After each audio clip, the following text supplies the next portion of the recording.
What if I told you that a 150-year-old barrier in American sports was just shattered?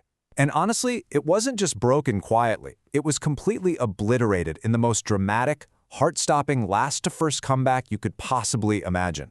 Welcome to This Explainer. Today, we're not just looking at a horse race. We are diving into a legacy-defining moment that people are literally going to be talking about for decades. Because, guys, something just happened at the Kentucky Derby that has never happened before. Just think about the sheer weight of that number for a second. 150 years. For over a century and a half, the Kentucky Derby has been the most iconic event in American horse racing. It's a sport that is so deeply steeped in tradition, and let's be real, historically, it's been a heavily male-dominated arena. In all those decades, thousands of horses have run, hundreds of trainers have competed for that ultimate prize, but the history books just remain stubbornly unchanged in one major way. Well, let's dive into the twist here. Because the real story isn't actually just about a 1,200-pound thoroughbred crossing a finish line. No, the true focal point, the history-making element that completely shocked the sporting world, is the absolute mastermind orchestrating the whole thing from behind the scenes. Moving into part one, the ultimate underdog and the stakes of the 152nd Derby. Let's set the scene at Churchill Downs, all right? Millions of people are watching worldwide. Billions of dollars are being wagered, and entire careers are defined in exactly 2 minutes. The pressure is just absolutely immense. And entering this race, well, all eyes were glued to the heavy favorites. But look at the stark contrast here. On one side, you've got the co-favorite, Renegade, sitting pretty at 4-to-1 odds, ridden by top jockey Arad Ortiz Jr. And then, on the other side, you've got our underdog, Golden Tempo. Look at those odds, 23-to-1.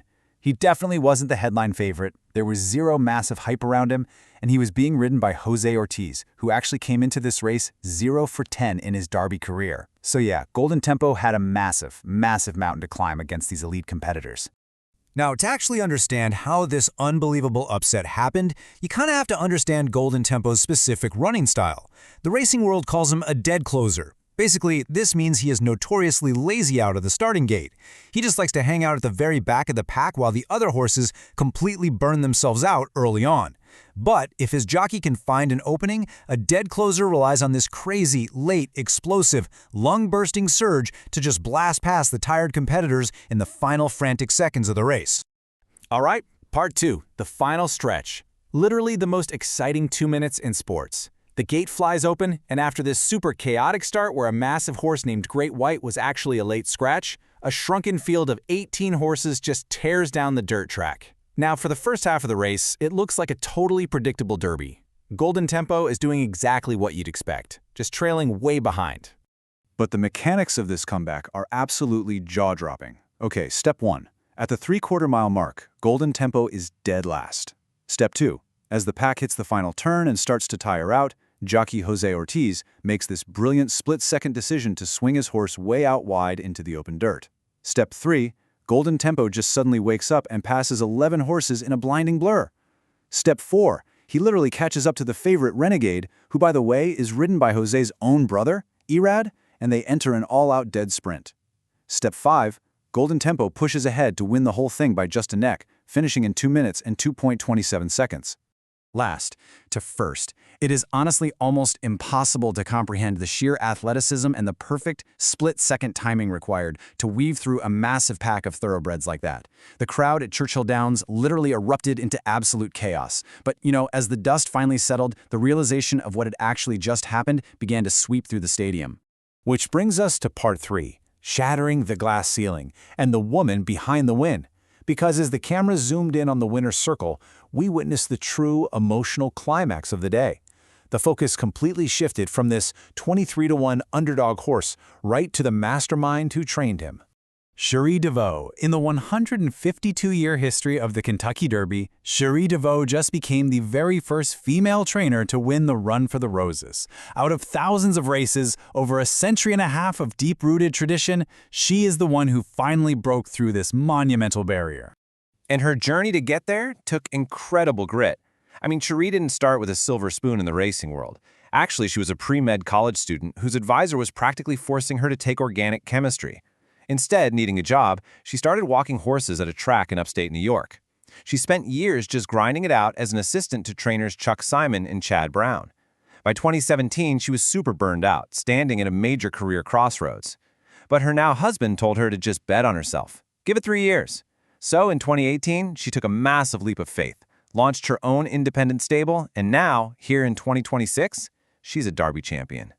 So the really crucial point here is that this victory was absolutely no fluke. Horse racing is a gritty, grueling industry. It's incredibly early mornings, tough physical labor, the whole shebang. But over her independent career, Cherie has overseen more than 1,800 starts and racked up over $32 million in earnings. She trained the winner of the 2024 Breeders' Cup Mile, and with this Derby victory, she also became the first woman to ever win both the Kentucky Oaks and the Kentucky Derby in the exact same year. She isn't just participating in this sport, guys, she is dominating it. Moving to our final section, a new era, changing the game forever. We really need to take a second to reflect on the broader impact of this event. In a sport where nearly 95% of the world's top 500 trainers are men, Cherie's victory challenges literally everything. It proves that the old guard is changing, and it forces the entire industry to recognize elite female talent at the highest possible level. In the middle of that chaotic, blackout-inducing adrenaline of the winner's circle, Cherie provided this incredibly grounding quote. She said, "I am glad I can be a representative of women everywhere, that we can do anything we set our minds to." She later noted that, the racetrack is a tough place for anyone, man or woman, but that she is so honored to be someone that young girls looking at the sport can finally look up to. History made. What you should really take away from this explainer is that barriers, no matter how entrenched they are, no matter how deeply woven into 150 years of tradition, can absolutely be broken. Sometimes that change doesn't happen slowly. Sometimes it starts dead last, relies on quiet faith and a brilliant strategy, and comes surging from the back of the pack to cross the finish line first. Which leaves us with one final, inspiring thought to ponder. Who will break the next barrier?